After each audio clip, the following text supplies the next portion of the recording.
ethics in experiments continued. We have talked about rights of participants, the people who take part in your experiments in psychology. Their rights are right to withdraw, informed consent, confidentiality, and anonymity. Rights of human research participants. Right to voluntary participation. All human participants should participate in a research study out of his or her free will, अपनी मर्जी से. Right to informed consent. All participants must know all things about the research they will be participating in. They should be informed of all procedures, risk and potential benefits the research will bring to participants. So they agree. ये जान के कि ये जो research हो रही है इसमें क्या प्रोसीजर यूज़ किए जाएंगे, और ये जानने के बाद, और ये स्टडी किस चीज़ के बारे में है और ये क्यों की जा रही है, हम ताकि बच्चों की लर्निंग हैबिट्स के बारे में कुछ जानें ताकि फिर उनको एजुकेशनली फ़ायदा हो सके, तो आपको बताया गया और फिर आप एग्री करें. इसको हम कहते हैं कि राइट टू इन्फॉर्म्ड कंसेंट. उन्हें इन्फॉर्म किया गया, फिर वो कंसेंट देते हैं, फिर इजाज़त देते हैं. Right to withdraw. Participant should be allowed to decline to participate और to withdraw at any time. उनको इजाज़त होनी चाहिए. वैसे भी जो लोग खुश नहीं हैं किसी एक्सपेरिमेंट में हिस्सा लेते हुए, उनके पास ये फ्रीडम होनी चाहिए कि वो छोड़ दें और इनकार कर दें. डेफिनेशन क्या है एक विलिंग वॉलंटियर की, एक विलिंग पार्टिसिपेंट की, या एक वॉलंटियर पार्टिसिपेंट की जो कि वॉलंटरली उसमें शामिल हो रहा है. अब जो सब्जेक्ट पूल है, मसलन एक एक्सपेरिमेंट था डिप्रेशन और मेमोरी का, उस एक्सपेरिमेंट में अगर अंडर ग्रेजुएट स्टूडेंट्स हिस्सा ले रहे हैं जो कि ऑलरेडी साइकोलॉजी की इंट्रोडक्टरी क्लास पढ़ रहे हैं, तो क्या ये विलिंग पार्टिसिपेंट्स हैं, क्या ये वॉलंटियर पार्टिसिपेंट्स हैं, खुद अपनी मर्जी से कर रहे हैं और उन्हें कोई प्रेशर नहीं है.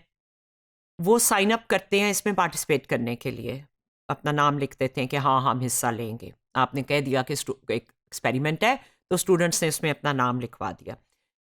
बहुत अक्सर ये होता है अमेरिकन रिसर्च में ज़्यादातर, और भी यूरोपियन रिसर्च में, कि उनको कोर्स का कोई क्रेडिट मिलता है, कि आपको एक क्रेडिट मिलेगा, एक क्रेडिट आवर के बराबर, जो आपने एक्सपेरिमेंट में हिस्सा लिया है. अगर उन्हें एक्स्ट्रा क्रेडिट मिलना है तो उन्हें वो अपनी मर्जी से ही ले रहे हैं हिस्सा, ज़्यादातर चांस यही है. लेकिन अगर कोर्स रिक्वायरमेंट के तौर पे है कि जितने लोग ये कोर्स ले रहे हैं वो तभी पास होंगे अगर वो एक्सपेरिमेंट में हिस्सा लेंगे, तो फिर फ्रीडम टू पार्टिसिपेट जो है कि नहीं है, ये कोई इतना वाजे नहीं है. दैट्स लेस ऑब्वियस कि उनको सबको कह दिया गया है कि ज़रूरी है हिस्सा लेना, तो वो वॉलंटरी या राइट टू विड्रॉ जो है वो नहीं नज़र आता. जब स्टूडेंट्स रिक्वायर्ड हों तो उनके पास कोई और ऑप्शनल तरीका भी होना चाहिए कि या तो आप एक्सपेरिमेंट कर लें, या आप एक कोर्स पढ़ लें, या एक लेक्चर सुन लें, ठीक है, या कोई पेपर राइट करें, कोई असाइनमेंट कर दें. जब पोटेंशियल पार्टिसिपेंट्स का जो पूल है, यानी पूल हम कहते हैं कि हमारे पास 100 या 50 या 200 लोग हैं जिनमें से हम अपने सब्जेक्ट एक्सपेरिमेंट के लिए पार्टिसिपेंट्स जो है वो सिलेक्ट करते हैं. अगर वो कैप्टिव है, हम कैप्टिव ऑडियंस उन्हें कहते हैं जो कि हमारे कंट्रोल में है, जिन्होंने आना ही आना है, बेचारे वहाँ बैठे ही बैठे हुए हैं, जैसे क्लासरूम के स्टूडेंट्स हैं, जैसे प्रिजनर्स हैं, प्रिजन में आप स्टडी कर रहे हैं, वो वॉलंटरी अगर नहीं पार्टिसिपेट कर रहे बल्कि उन्हें लग रहा है कि जेल में बैठे हैं और कह दिया गया ऊपर से वार्डन साहब ने कि हाँ सब ने ये फॉर्म फिल करने हैं, तो ये कैप्टिव ऑडियंस है. और इसी तरह मिलिट्री रिक्रूट्स हैं जो मिलिट्री ट्रेनिंग में हैं, उन्हें भी कह दिया गया कि बस आपने ये रिसर्च में हिस्सा लेना है. या एम्प्लॉयज़ हैं आपके और आप अपने तमाम एम्प्लॉयज़ को कहते हैं कि चलो ये फॉर्म फिल करो, उसमें आप उन्हें कैप्टिव हालत में हैं, वो मजबूर हैं, वो वहाँ पे हैं ही और हुक्म के मजबूर है, तो उन्हें आप एक राइट टू विड्रॉ जो है वो नहीं दे रहे. एथिकल रिसर्चर को इंडिविजुअल की जो फ्रीडम है टू विड्रॉ और टू पार्टिसिपेट, हिस्सा लेने से इनकार करे या शामिल होने के बाद विड्रॉ कर ले, बाद में इनकार कर दे, उसका हक एथिकल रिसर्चर ने देना है अपने पार्टिसिपेंट को. ये कंसिडरेशंस जो हैं ये देखनी पड़ती हैं. इन्फॉर्म्ड कंसेंट ये होता है कि उसको बताया गया है कि ये वॉलंटरी एग्रीमेंट है, आप जब चाहें विड्रॉ कर सकते हैं और इसमें ये किया जाएगा। उसके राइट्स क्या हैं, पर्पस क्या है स्टडी का, प्रोसीजर्स क्या होंगे, इसके पोटेंशियल रिस्क और बेनिफिट क्या हैं, इससे आपको थकन हो सकती है या आप कोई दवाई के असर में हो सकते हैं या आपको बिजली का शॉक लग सकता है, वगैरह वगैरह।